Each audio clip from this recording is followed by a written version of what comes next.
बात सुन लेना। वकार साहब सुनिए सर, मैं नहीं इतनी जल्दी आना चाह रहा था, और मैं चाह रहा था कि आपकी बातचीत पूरी हो जाए। मान लिया ब्रोकरेज के हिसाब से आपका बहुत बड़ा दिन है। मैंने सुनिए सर, मैंने शुरुआत में कोई तंज भी नहीं कसा आप पर, सिर्फ एक स्टेटस पूछा। चूंकि कई जगहों पर खबरें, ये मेरी भी खबर नहीं है, ईरान के कई सारे जो मीडिया ऑर्गेनाइजेशन हैं उन्होंने इस हैंडल से पोस्ट किया है कि हम नहीं जा रहे हैं बातचीत के लिए। ईरान की ओर से ऐसी खबरें आई हैं कि अगर लेबनान पर, सुनिए सर, अगर लेबनान पर सीजफायर पर बातचीत नहीं बनती है तो फिर बातचीत में शामिल होने का कोई फायदा नहीं। ये ईरान का वर्जन है, हमारा वर्जन नहीं है। तो मैंने आप पर तंज नहीं कसा था, सिर्फ एक स्टेटस पूछा था कि आप लोगों को जानकारी होगी, आप लोग होस्ट कर रहे हैं कि ईरान बातचीत में शामिल हो रहा है कि नहीं, अभी तक कोई स्टेटस है या फिर नहीं है। सिर्फ इतनी जानकारी पूछी थी, आप तंज पर आ गए। अगर मैं शुरुआत में तंज कसता तो फिर आपको बुरा लग जाता। तो सर ये बता रहा है कि ब्रोकरेज, वही कह रहा हूं कि आप लोग ब्रोकरेज वाली खुशी में मरे जा रहे हैं। मैंने तंज नहीं कसा था, सिर्फ एक स्टेटस पूछा था। बोलिए।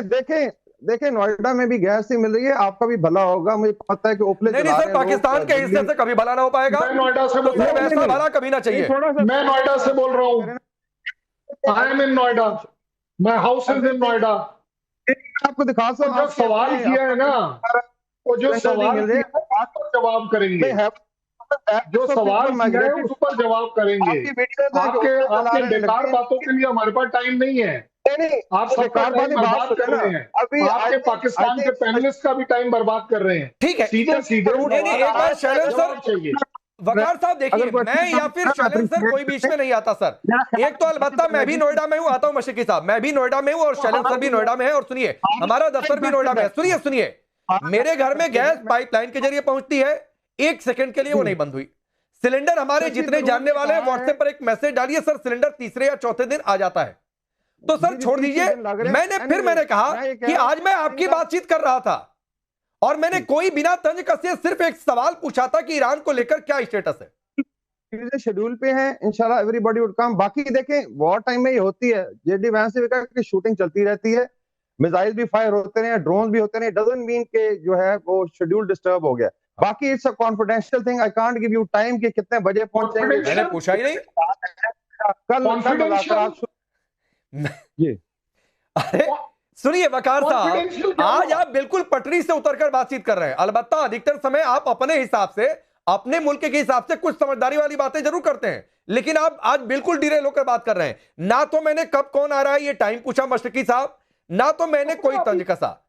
पता नहीं आप मेरी इस बात से सहमत होंगे या नहीं। मैंने सिर्फ एक लाइन पूछा था कि भाई ईरान को लेकर ऐसी खबरें हैं, क्या जानकारी है आपके पास, क्या ये दावा आप कर रहे हैं कि ईरान इस बातचीत में शामिल होगा कल जब टॉक टेबल पर बैठेंगे? तो मैंने सिर्फ इतना, इंशाल्लाह होगा।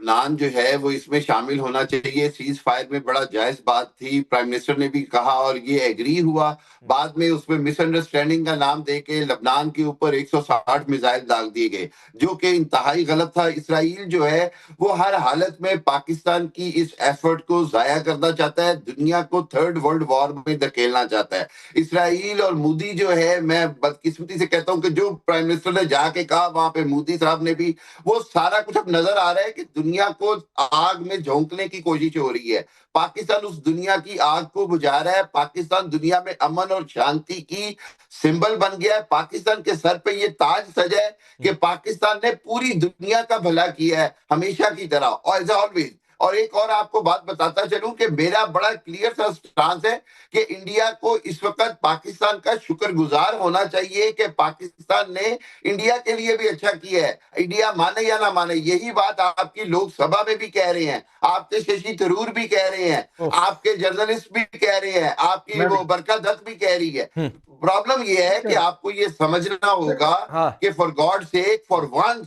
पाकिस्तान का साथ दें और दुनिया को बताएं कि आप मशरकी साहब, आपके यहाँ इतना, सुनिए मशरकी साहब, सुनिए अलबत्ता, तो मैंने आपके सुनिए सर, आपने बोला अलबत्ता शैलेंद्र सर इनके ब्रोकरेज के रास्ते में हिंदुस्तान तो आया नहीं, और आप ये भी नहीं, बिल्कुल नहीं आया, और हम आएंगे भी नहीं। आप करते रहिए ब्रोकरेज, क्योंकि ये ब्रोकरेज मैं क्यों बता रहा हूं मशरकी साहब, अगर फैक्ट पर बातचीत करेंगे, मैंने एक शो में पहले भी कहा था, वॉशिंगटन में आपके पाकिस्तानी दूतावास में, सुनिए सर मशरकी सर, आज बहुत चीख चिल्लाहट नहीं होनी चाहिए, आप मेरी बात क्योंकि आपके लिए भी आपके हिसाब से बड़ा दिन है, तो थोड़ी सी चीख चिल्लाहट कम करिए।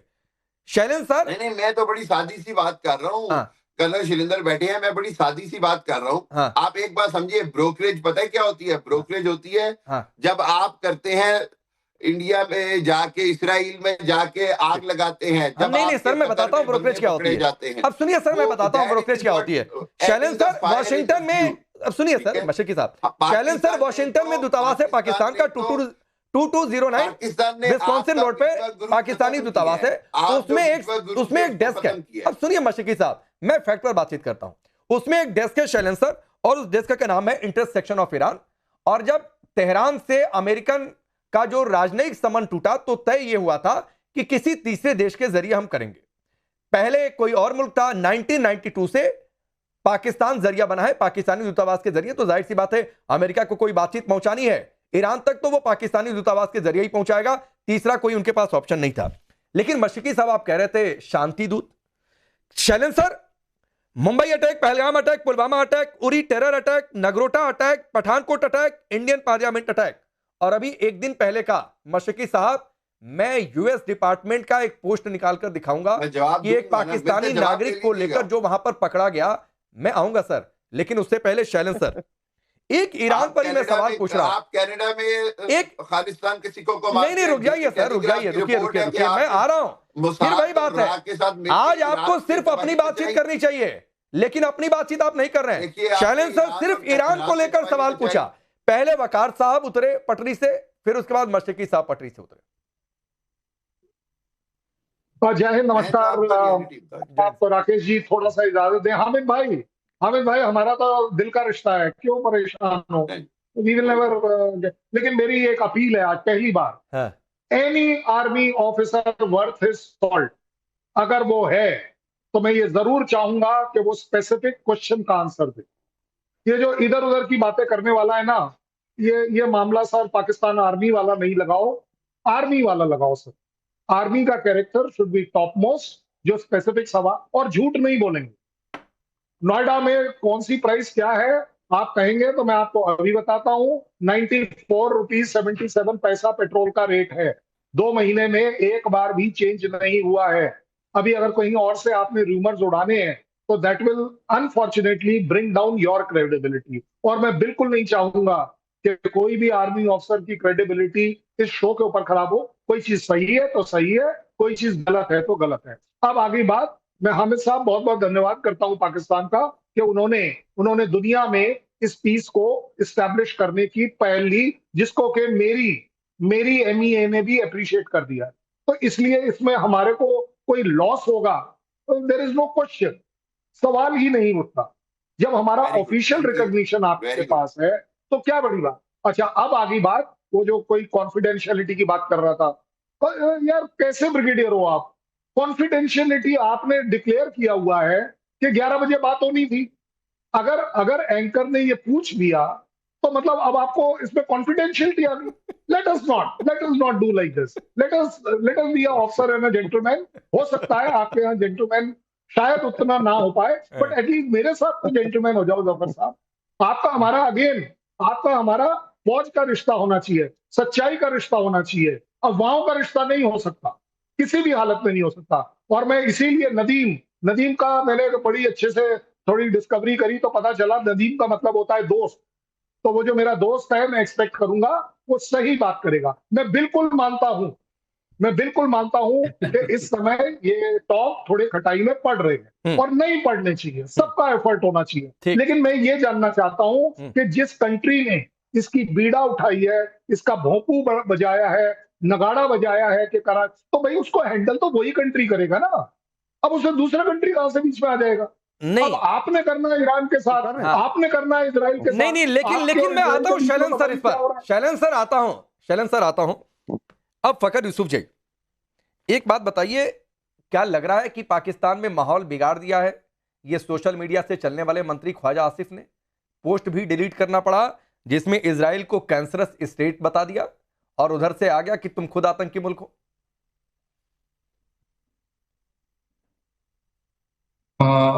पंडित जी, मैं आपकी आवाज पूरी तरह नहीं सुन पा रहा हूं कि आप क्या मतलब पूछ रहे हैं। अगर दोबारा आप क्वेश्चन मैं फकर भाई सवाल रिपीट कर देता हूं। कल बातचीत पर सबकी नजरें हैं कि क्या होगा, ईरान शामिल होगा नहीं होगा, बहुत सारी खबरें आ रही हैं। मेरा सवाल यह था कि क्या ख्वाजा आसिफ ने माहौल बिगाड़ दिया है? जो उन्होंने इजराइल को कैंसर स्टेट बताया, नर्क की आग में जलो कहा, बाद में उस पोस्ट को डिलीट तक करना पड़ा। देखिए, ख्वाजा आसिफ हमारे डिफेंस मिनिस्टर है और डिफेंस मिनिस्टर यहाँ पे मतलब उनको दी जाती है जिनका कोई काम ना हो।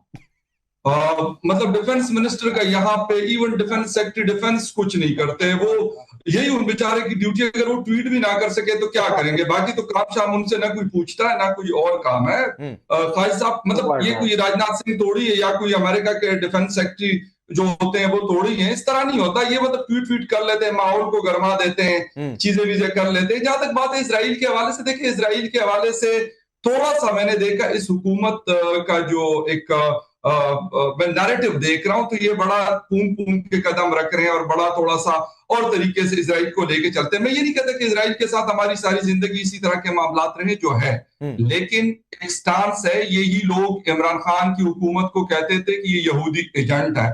तो आज अगर इसराइल के हवाले से उसने ट्वीट की तो उसको ट्वीट डिलीट करनी पड़ी। मेरे ख्याल में ये नहीं होना चाहिए। अगर उसने कर दी तो उसके साथ स्टैंड करे। जहां तक बातें आते हैं, नहीं तो आप कह रहे हैं कि ख्वाजा आसिफ यहूदी एजेंट है? नो, मैंने कहा यही लोग इमरान खान को ये कहा करते थे, ये कोई यहूदी एजेंट नहीं है। कोई भी यहूदी एजेंट नहीं। ये एक मतलब यूज किया जाता है ना, किसी को इंडियन एजेंट बनाया जाता है, किसी को अफगानिस्तान का एजेंट बनाया जाता है। पाकिस्तान में एक नैरेटिव बिल्डअप होता है, एक चूरन बेचा जाता है। कोई भी नहीं, अपने अपने काम कर रहे हैं। जहां तक बात है डायलॉग्स की, देखिए ईरान का डेलीगेशन भी आ चुका है, अमेरिकन भी ऑलमोस्ट पहुंच चुके हैं और बातचीत भी होनी है। आज जो बात होगी आज इवनिंग में, वो आपस में अमेरिकन और ईरानियन की बातचीत आज नहीं है। आज उनकी पाकिस्तानी जो मतलब डेलीगेट्स है उनके साथ उनकी बात होगी, दोनों साइड्स की, यूएस की भी और ईरानियन की भी। कल प्रॉपर जो बातचीत है ये सैटरडे को वो होगी और कहा यह जा रहा है कि शायद 1-2 दिन इसको लग सकते हैं, मे बी कि संडे को भी ये बात जारी नहीं, वो ठीक है। बातचीत कई बार समय लगता है फकर भाई, बातचीत में समय लगता है। एक बात मुझे बताइए, मैं 2 मेहमान अभी बाकी हैं, उसके बाद मशीकी साहब आऊंगा। एक चीज और अपडेट बता दीजिए, चूंकि क्लियर कट सिचुएशन तो ना वकार साहब ने बताई, मशीकी साहब भी इधर उधर घुमाते रहे। ईरान को लेकर क्या स्टेटस है, कंफर्मेशन को लेकर? क्योंकि बहुत सारी खबरें हैं कि जब तक लेबनान में सीज फायर नहीं तब तक हम बातचीत में शामिल नहीं होंगे। देखिए पांडे जी, मैं आपको एक बात बता दूं, दोनों साइड्स जो है ना, दोनों साइड इस वक्त चाहते थे कि किसी तरीके से डायलॉग्स हो। ट्रंप भी चाहते थे और ईरान भी चाहता था। तो दोनों के पास एक अच्छी अपॉर्चुनिटी। और ईरान, मेरा नहीं ख्याल, ठीक है लेबनान का एक इशू है, उन्होंने उसको बिल्कुल पाकिस्तान के साथ भी रेस किया है और लेबनान के प्राइम मिनिस्टर ने शहबाज शरीफ को भी फोन किया, उसके साथ भी रेस किया। और जो वेस्टर्न वर्ल्ड है जिसमें यूके, इटली, जर्मनी शामिल है, उन्होंने लेबनान के ऊपर होने वाले हमलों को जिसे कहते हैं कि गलत कहा और कहते हैं कि बिल्कुल इसको रोकना चाहिए। कोई इजराइल इज नॉट अलाउड कि वो अटैक करे उसको। तो मेरे ख्याल में इजराइल के ऊपर भी इस वक्त बड़ा प्रेशर है। और अमेरिका के साथ जो कुछ हुआ है गुज़िश्ता 40 दिनों में, तो वो चाहते थे, उनको मतलब फेस सेविंग चाहिए थी। वो पाकिस्तान, ठीक है, शहबाज शरीफ के लिए एक मतलब अपॉर्चुनिटी ये हो गई कि चलो जी अब उन्होंने पेट्रोल भी महंगा किया, बिजली भी महंगी की है। वो कहेंगे देखो जी हमने पिछले साल, क्योंकि 1 साल हो गया ना मई वाला मामला जो ऑपरेशन सिंदूर में का, वो पूरा साल हम ये लोग बताते रहे और अब जो है अगले 2-3 साल हमें यही बताते रहेंगे कि हमने सीज फायर करवाया। आप न ये कहें कि पेट्रोल महंगा है, न ये कहें कि बिजली महंगी है, न ये कहें कि महंगाई है और ना कुछ और हमसे गिला शिकवा करे। देखो हमने क्या, हमने वॉर रुकवाई है। नहीं, एक तो और बातचीत है। ये सवाल मैं आगे आपसे फकर भाई पूछूंगा, ये सवाल आपसे पूछूंगा कि अगली मीटिंग में शहबाज अगर ये बातचीत सफल हो जाती है तो क्या ट्रंप से मांग करेंगे कि अगली बार, तो पिछली बार मैंने नॉमिनेट किया था, इस बार आप हमें नॉमिनेट कर दो नोबेल के लिए?